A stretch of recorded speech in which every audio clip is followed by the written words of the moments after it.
இப்போ வாட்ஸ்அப்பில் வந்து பார்த்திங்கன்னா V1s அப்படிங்கிற ஒரு ஃபீச்சர் வந்து கொடுத்துருக்காங்க. இந்த ஃபீச்சரோட முக்கியமான நோக்கம் என்னென்னா, ஒருத்தவங்க இந்த ஃபீச்சரை யூஸ் பண்ணி ஒரு ஃபோட்டோவோ அல்லது வந்து பார்த்திங்கன்னா ஒரு வீடியோவோ அனுப்புகிறாங்க அப்படின்னா, அதை பெறுகிறவர்கள் வந்து பார்த்திங்கன்னா ஒரே ஒரு டைம் மட்டும்தான் அதை வந்து ஓப்பன் பண்ணி பார்க்க முடியும். மறுபடியும் அதை ரீஓப்பன் பண்ணி பார்க்க முடியாது. ஸோ இதற்கு பேர் தான் வந்து V1s அப்படிங்கிற ஃபீச்சர். ஸோ ஜஸ்ட்டு நீங்கள் அந்த ஃபோட்டோவை கிளிக் பண்ணிவிட்டு இந்த V1s அப்படிங்கிற இந்த எனேபிள் பண்ணிட்டீங்க அப்படின்னா இந்த ஃபீச்சர் வந்து எனேபிள் ஆயிரும். ஸோ இந்த ஃபோட்டோ வந்து பார்த்திங்கன்னா வாட்ஸ்அப்போட கேலரியிலையோ அல்லது பேக் எண்ட்லையோ எங்கேயுமே வந்து சேவ் ஆகி இருக்காது. ஸோ வந்து இதை ரீஓப்பன் பண்ணவே முடியாது. ஸோ இதை எப்படி ரீஓப்பன் பண்ணுறது அப்படின்னு வந்து நிறைய பேர் வந்து கேட்டுட்ருக்காங்க. ஸோ அவங்களுக்காக தான் இந்த வீடியோவை நான் போட்டிருக்கேன். இது ஸ்ரீ டெக் டாக்ஸ். நான் உங்கள் ஸ்ரீதரன். நம்ம சேனலுக்கு ஃபஸ்ட் டைம் வரீங்க அப்படின்னா நம்ம சேனலை சப்ஸ்கிரைப் பண்ணி இணைந்திருங்க. ஸோ V1s ஃபோட்டோ அண்ட் வீடியோஸை மறுபடியும் வந்து நான் ரெக்கவர் பண்ணி ஓப்பன் பண்ண முடியுமா அப்படின்னு கேட்டிங்க அப்படின்னா அதற்கு நேரடியான பதில் என்ன அப்படின்னா முடியாது அப்படிங்கிறது தான். ஸோ அதற்காக வந்து பல்வேறு டிசைன்களை வந்து வாட்ஸ்அப் வந்து செஞ்சுருக்காங்க. ஸோ இது பேக் எண்டில் போயிட்டு எங்கேயுமே வந்து சேவ் ஆகாத காரணத்தினால உங்களால் இந்த மெசேஜை ரெக்கவர் பண்ண முடியாது. பட் இதற்கு ஒரு சில ஆப்ஷன்ஸ் வந்து இருக்குது. நீங்கள் அதை வந்து மீண்டும் வந்து பார்க்கணும் அப்படின்னா ஒரு சில ஆப்ஷன்ஸ் வந்து இருக்குது. பாருங்கள், நான் இப்போ அதை வந்து உங்களுக்கு வந்து காட்டுறேன். ஸோ இப்போ இந்த இடத்துல வந்து பார்த்திங்கன்னா நம்ம ஒரு நம்பருக்கு ஃபோட்டோ அண்ட் வீடியோவை V1s வந்து யூஸ் பண்ணி நம்ம வந்து அனுப்பியிருக்கோம். ஸோ அந்த ஆப்பை வந்து தற்போது வந்து ஓப்பன் பண்ணுவோம். ஸோ இப்போ நீங்கள் இங்கே பார்த்தீங்க அப்படின்னா நமக்கு V1s ஃபோட்டோ அதே மாதிரி V1s வந்து வீடியோ வந்து எனேபிள் ஆகிருக்கு.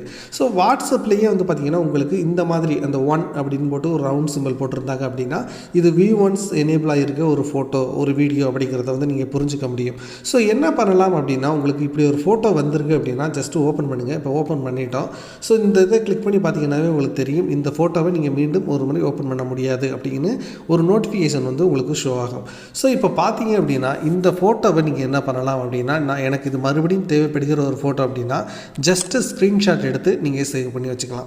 ஸோ அந்த ஸ்க்ரீன்ஷாட்டை வந்து பார்த்திங்கன்னா நீங்கள் எப்போ வேண்டுமானாலும் உங்களுடைய மொபைலில் நீங்கள் ஓப்பன் பண்ணி பார்த்துக்க முடியும். ஸோ இதுதான் வந்து பார்த்திங்கன்னா V1s இமேஜை வந்து நீங்கள் ரெக்கவர் பண்ணுறதுக்கான ஒரு ஆப்ஷனாக வந்து இருக்கும். அதே மாதிரி வந்து பார்த்திங்கன்னா இப்போ வீடியோவாக இருக்குது அப்படின்னா இதற்கு வந்து நீங்கள் ஸ்க்ரீன்ஷாட் எடுத்து வச்சுக்க முடியாது. பட் வந்து பார்த்திங்கன்னா உங்களுக்கு மொபைலில் AZ ஸ்க்ரீன் ரெக்கார்டர் அப்படின்னு ஒரு மொபைல் ஆப் வந்திருக்கு. இந்த ஆப் தான் அது AZ ஸ்க்ரீன் ரெக்கார்டர். இந்த ஆப் வந்து பார்த்திங்கன்னா ஃப்ரீ தான். இதை வந்து பார்த்திங்கன்னா நீங்கள் அன்லிமிட்டெட் டைம்ஸ்க்கு வந்து நீங்கள் உங்கள் மொபைலில் வந்து வீடியோ ரெக்கார்ட் பண்ணுறதுக்கு பயன்படுத்தலாம். ஸோ ரொம்ப சூப்பராக வந்து ரெக்கார்ட் பண்ணிகிட்டு இருப்பாங்க. இப்போ நான் இந்த டுட்டோரியலில் கூட அந்த ஆப்பை யூஸ் பண்ணி தான் வந்து பார்த்திங்கன்னா ரெக்கார்ட் பண்ணிகிட்டு இருக்கேன். ஓகேங்களா?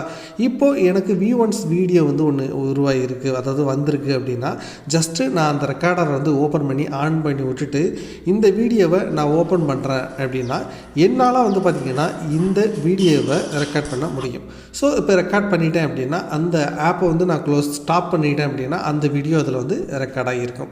ஸோ மறுபடியும் நான் போய் பார்த்துக்க முடியும். ஸோ முக்கியமான வீடியோவை யாராவது எனக்கு இது மாதிரி அனுப்புகிறாங்க அப்படின்னா இந்த மாதிரி ஸ்க்ரீன் ரெக்கார்டரை பயன்படுத்தி என்னால் வந்து மறுபடியும் வந்து பார்க்க முடியும். இதுதான் வந்து ஒரே ஒரு வழி. இதை தவிர வேறு ஏதாவது ஒரு ரெக்கவரி ஆப்ஷன் வந்து இருக்குது, ஒரு ஆப் வந்து இருக்குது அப்படின்னா நாங்கள் சில ஆப்களை வந்து இதற்காக வந்து சோதனை செஞ்சு பார்த்தோம். அது எதுவுமே வந்து ஒர்க் அவுட் ஆகலை. ஓகேங்களா? ஸோ நீங்கள் இந்த மாதிரி ஏன்னா நமக்கு யாராவது எப்போவாச்சும் தான் வந்து இந்த V1s வந்து பயன்படுத்தி அனுப்புவாங்க. ஸோ சிம்பிளாக இந்த ஆப்ஸ் இருந்துச்சு அப்படின்னா இதை வந்து நீங்கள் பயன்படுத்தி நீங்கள் பார்த்துக்க முடியும். ஸோ தேங்க்ஸ் ஃபார் வாட்சிங். இந்த வீடியோ ஹெல்ப்ஃபுல்லாக இருந்திருக்கும் அப்படின்னு நான் நம்புகிறேன். இந்த வீடியோ உங்களுக்கு பிடிச்சிருந்துச்சு அப்படின்னா லைக் போடுங்க.